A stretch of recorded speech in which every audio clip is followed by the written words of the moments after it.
Hey witches, we're dropping into your feed today with a special bonus episode of Witch Please with guest Ella McLeod.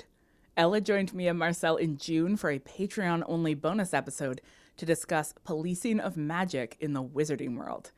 It's a great little chat, originally released to Witch Please patrons in our $5, $10, and $13 tiers.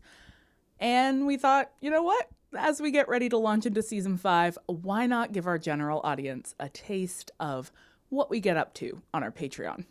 We hope you enjoy the conversation, and if you want to learn more about becoming a Patreon supporter, head to the link in the episode notes to find out more about our 4 different tiers and their accompanying perks.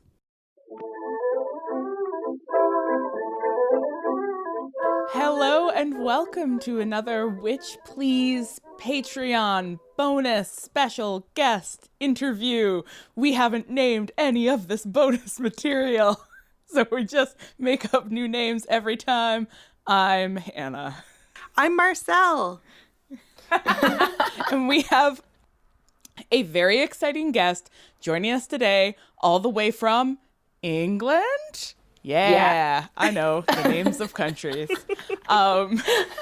Who, in classic Witch Please Patreon bonus style, just slid into our DMs with a really interesting theory, and we were like, great idea, get on the podcast immediately. Welcome, Ella. Thank you so much. This is literally a dream come true. I've been listening to this podcast for so long. Oh my. I'm Ella McLeod.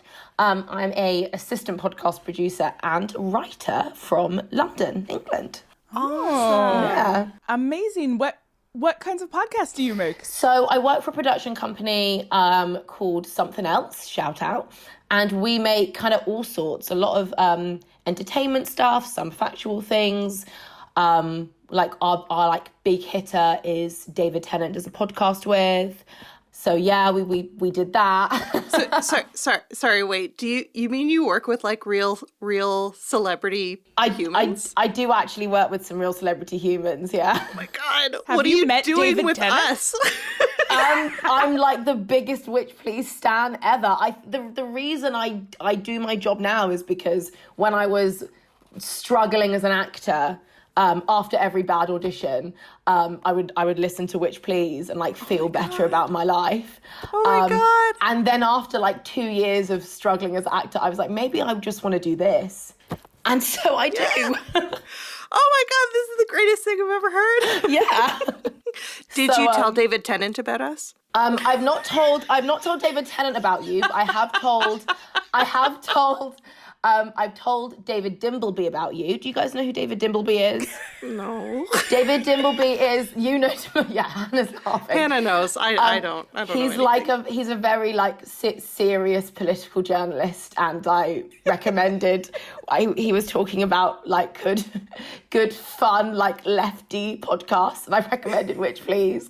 Oh my God. Who else have I told about you guys that's like quite funny?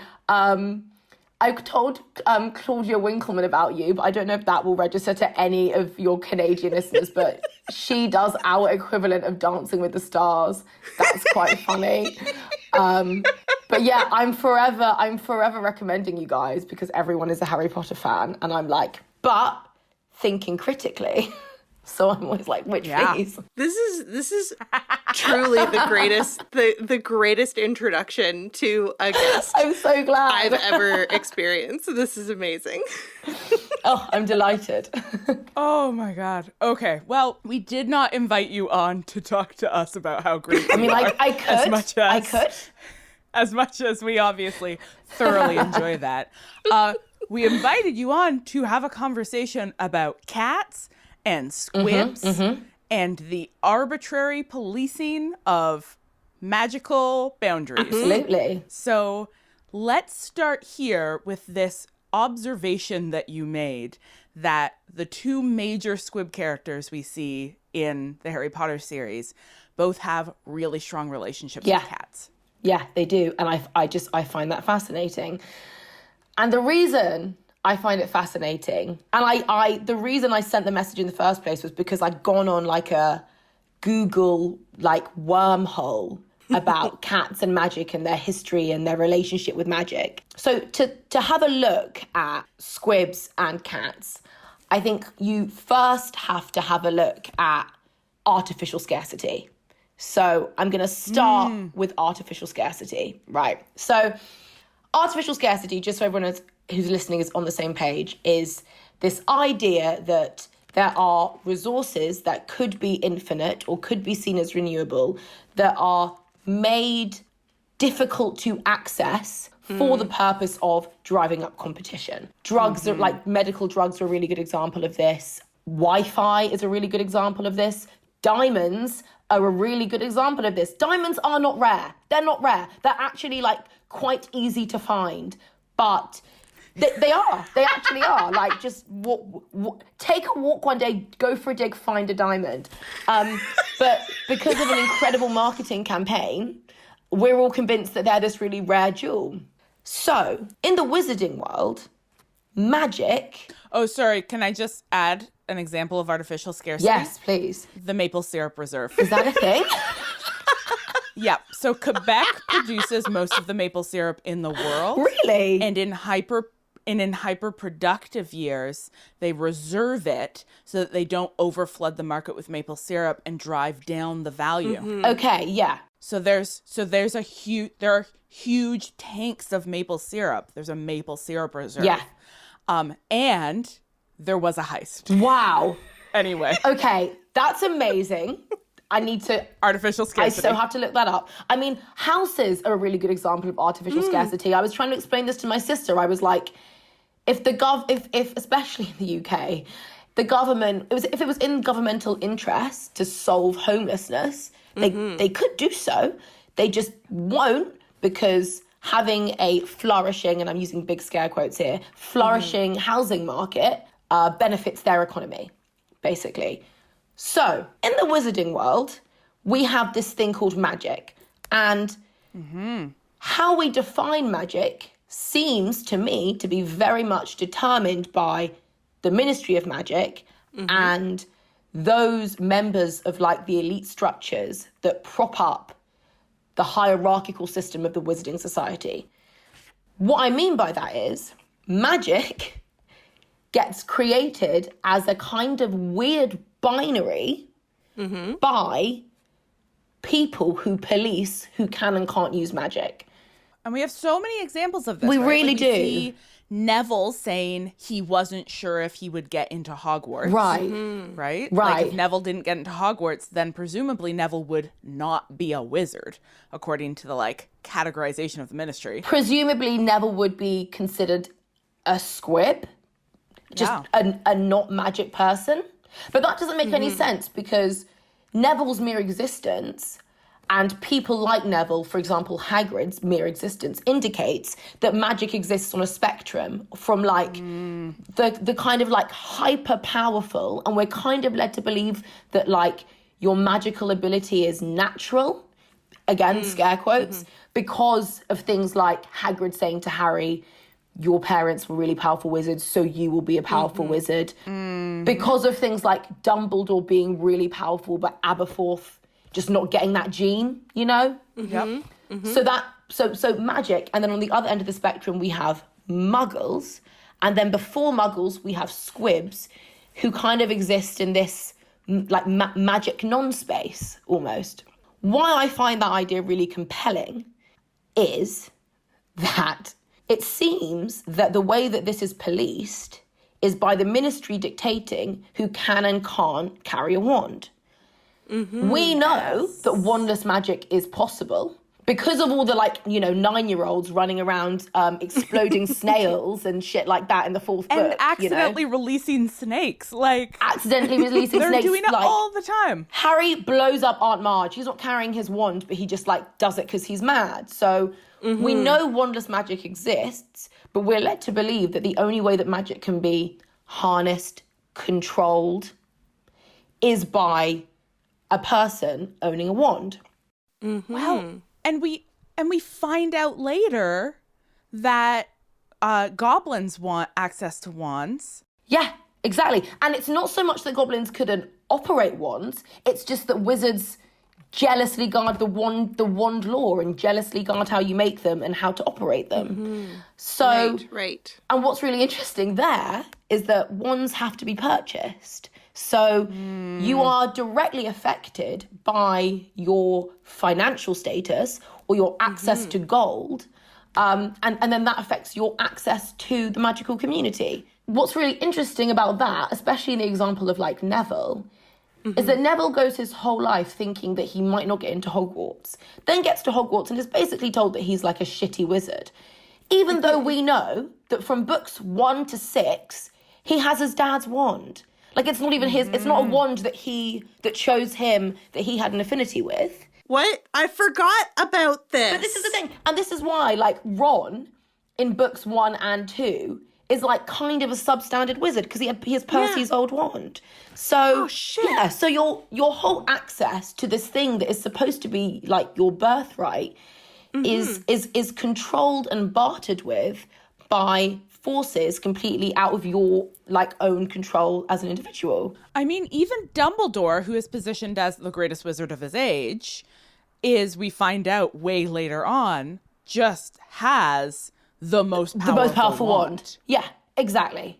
And Hagrid's wand is snapped at the end of his 3rd year. Yeah. And Hagrid doesn't have the financial means to just go and get himself a new one, whether he was allowed to or not, right? Exactly. And I think for me as well, when we talk about, because I listened to your episode on class, which I loved because as a British person, like deeply entrenched class structures are things that you kind of get raised being beaten over the head with a little bit. And I always found like class and Harry Potter really fascinating because the things that kind of materially indicate your class in the Muggle world don't really seem to exist in the same way in the Wizarding world. Like, and I always kind of wondered, like, okay, so the Weasleys don't have much money, so they have shabby robes, but isn't there like a spiffing up your robes spell? Like, like, I don't know. I was always like, or like, okay, they live in this ramshackle house, but like,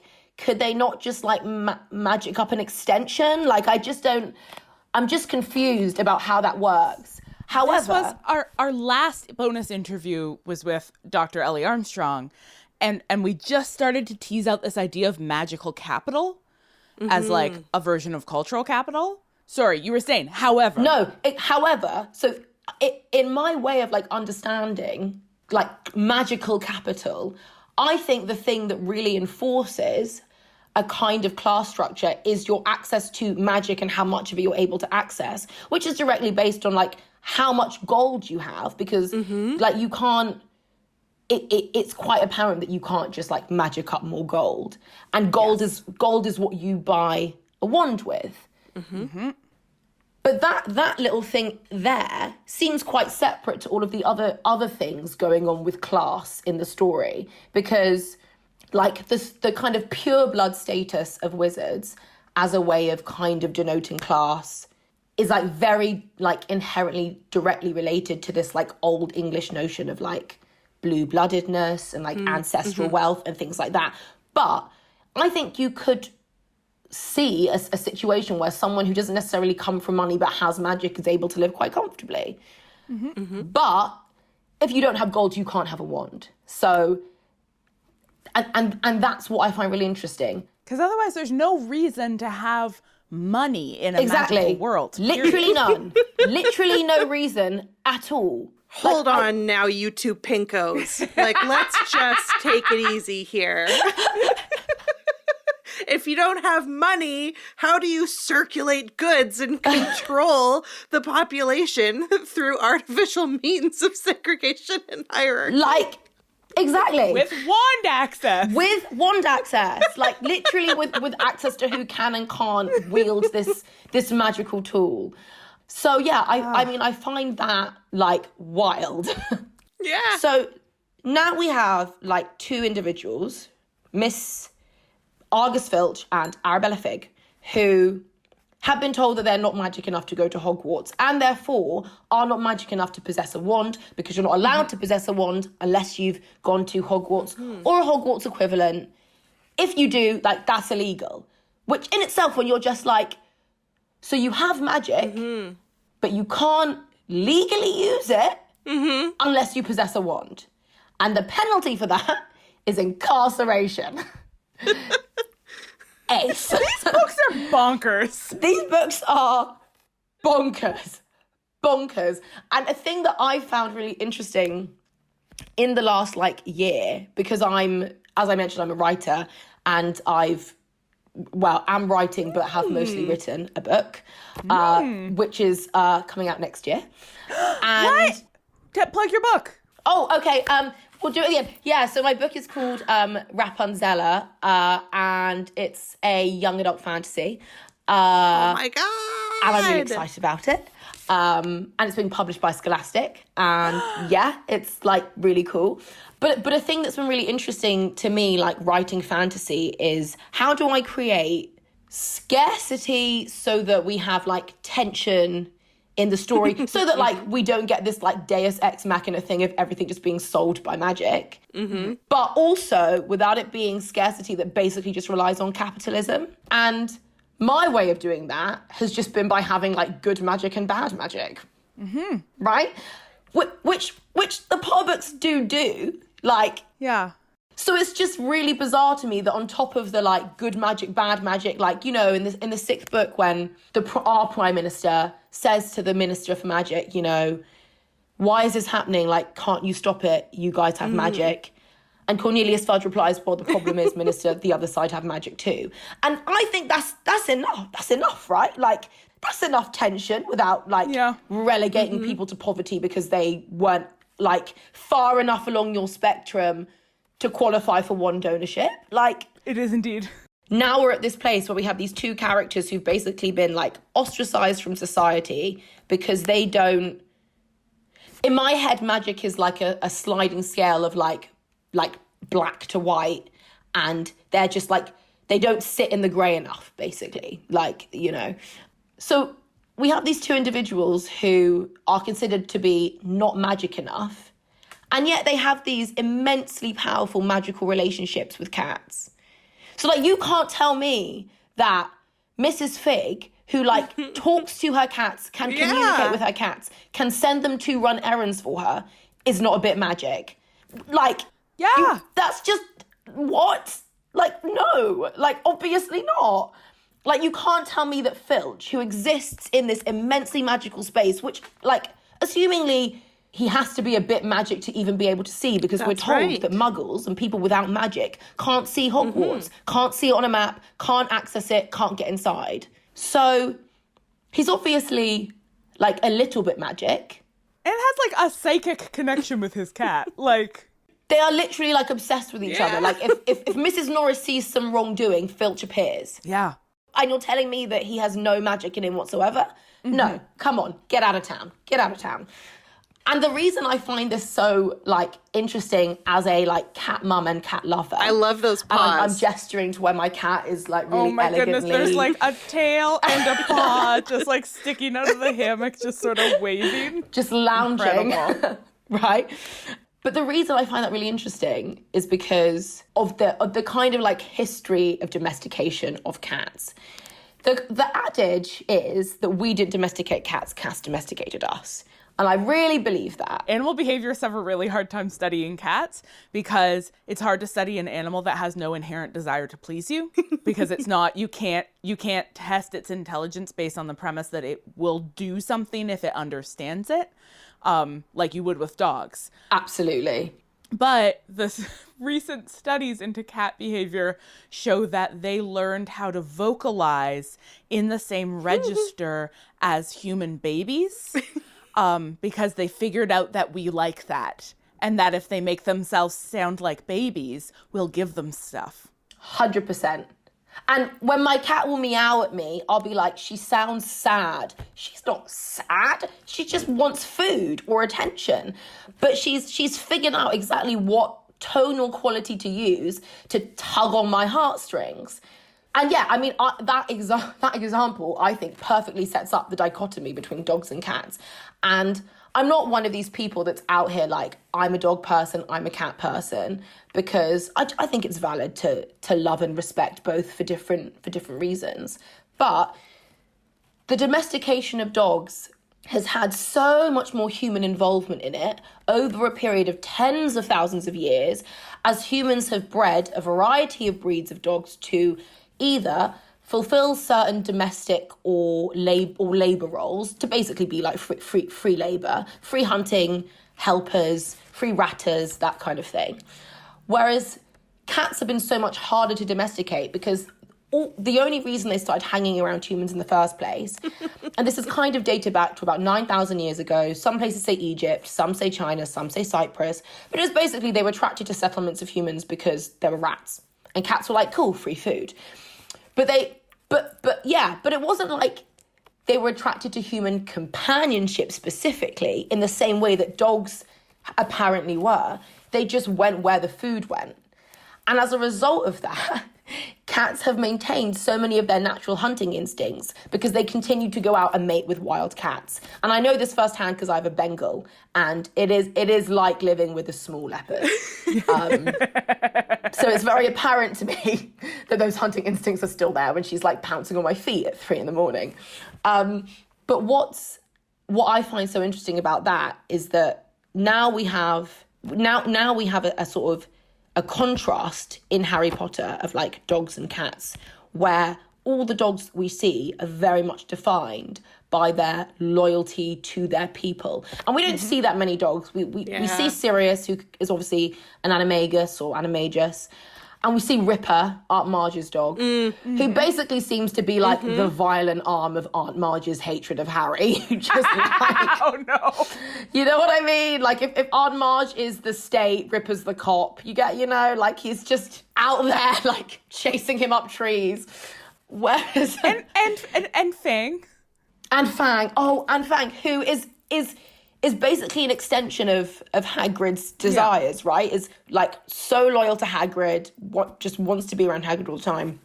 And then we have these cats, and it's not that they're disloyal. Obviously, Mrs. Norris is very loyal to Filch, but she so clearly has her own autonomy, and she's so clearly like an independent thinker. And I think we see that in even the naming conventions of the pets of the cats in this series, because like Mrs. Norris and then like all of Mrs. Fig's cats are called like Mr. Prentice, Mr. Tibbles. There's kind of like a respect in those relationships. Yeah. Of like you're a grown up and I will call you Mr. Prentice and Mrs. Norris.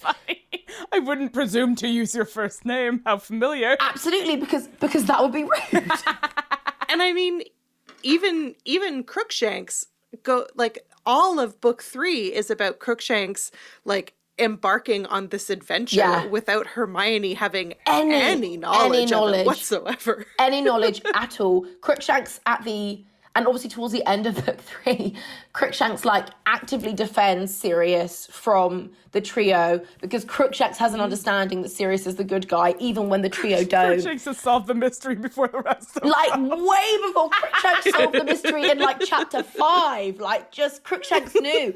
So, and I personally think that when you look at this history of domestication, when you look at the way that dogs were specifically bred to please or satisfy or fulfill a human need, whether that was a German Shepherd being used as a guard dog or a French Bulldog being bred to be like brachycephalic with health issues because we think it's cute. Just saying. Or sausage dog. Medium, so people miss the fact that Ella just shrugged for 15 solid seconds. Like, I don't know what to say, guys. Like, your sausage dogs will have like spine issues and hip dysplasia, but it's cool because it looks like a little sausage. Like, So, like, we bred those things for a purpose and they fulfill a purpose.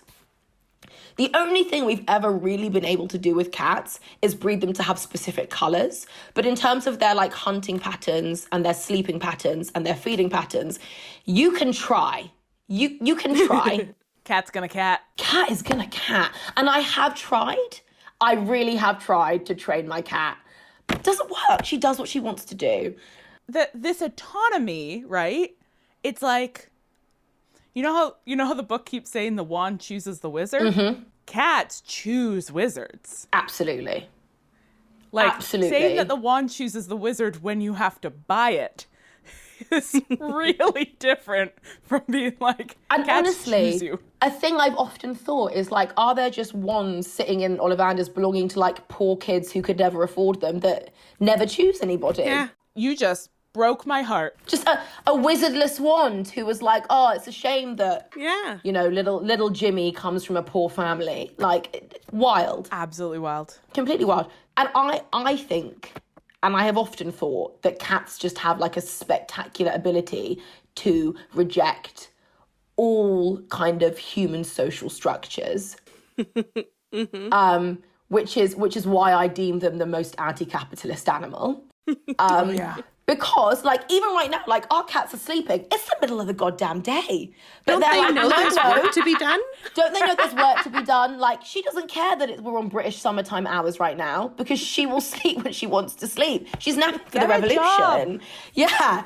Just living here, like, rent-free because she's a cat, you know?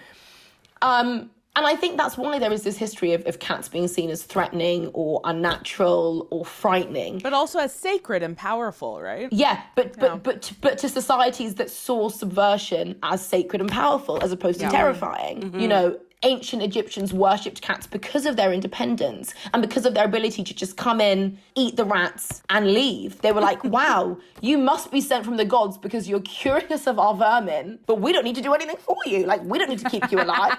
You just do that. It's the same thing with the scarab beetle. They just came in, cleared the shit, and left. You would think that's godly, wouldn't you? Whereas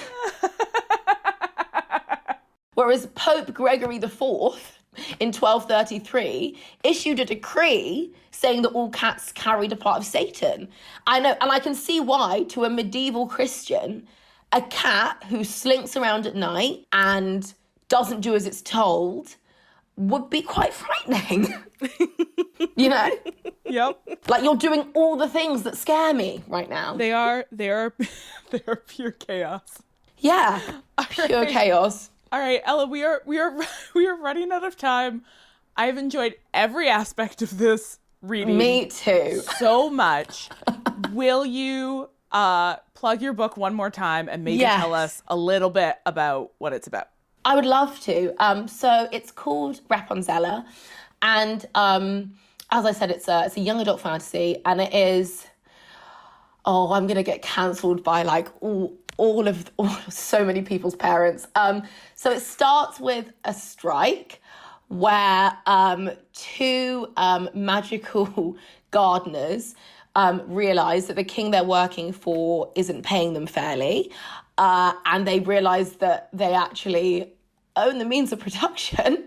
Oh my God. So cause chaos and dissent in the kingdom. And the kind of subversion and like twisted fairy tale that's like me kind of explaining all the reasons why like all of the Grimm brothers fairy tales and specifically Rapunzel pissed me off for so many years is about the king trying to seek his vengeance on this like coven of witches. And then alongside that is a modern kind of contemporary romance about a teenage girl coming of age in a city that she's slowly struggling to recognize as it gets changed by gentrification and how her connection to this like magical realm slowly radicalizes her. Oh my God. When does this incredible book come out and who publishes it again? So it's been published by Scholastic and it comes out in the April of next year. Oh my goodness. I can't wait. If we don't have you back on before then, we are definitely going to have you back on when that book comes out. Oh, I would love to come on and chat more. Anytime. What a delight. Thank you so much for taking the time to talk with us. Thank you. Thank you so much. If people want to follow you on Twitter, where can they find you? Oh, yes. So on Twitter and on Instagram, I'm at McLeod Mouth. McLeod is McLeod Mouth. Amazing. Thank you.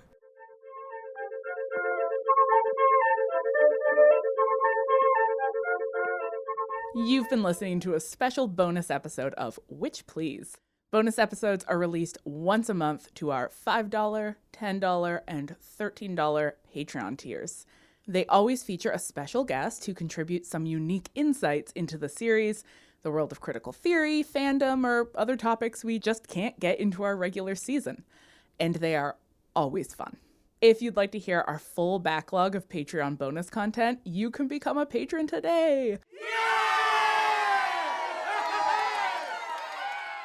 And if you join at the $10 or $13 tier, you'll be just in time to join us to watch Hocus Pocus on October 30th, just in time for the Halloween season. This is the end. No. I feel it. Okay. We are doomed. Finally, as you know from our extensive end credits, Witch Please is a small but mighty team supported by you, our listeners. We have over 600 dedicated patrons who pledge monthly to make sure our producer gets paid and our show gets made. If you want to make the leap and become a patron of Witch Please, you can join today for anywhere between $2 and $13 a month. And in doing so, you will be making Coach very happy. Of course, if becoming a paid subscriber is just not in the budget right now, we understand. It's just as helpful to tell your friends and family about the show, to leave us a review, and to follow us on Twitter and Instagram at @OhWitchPlease. And with that, later, witches.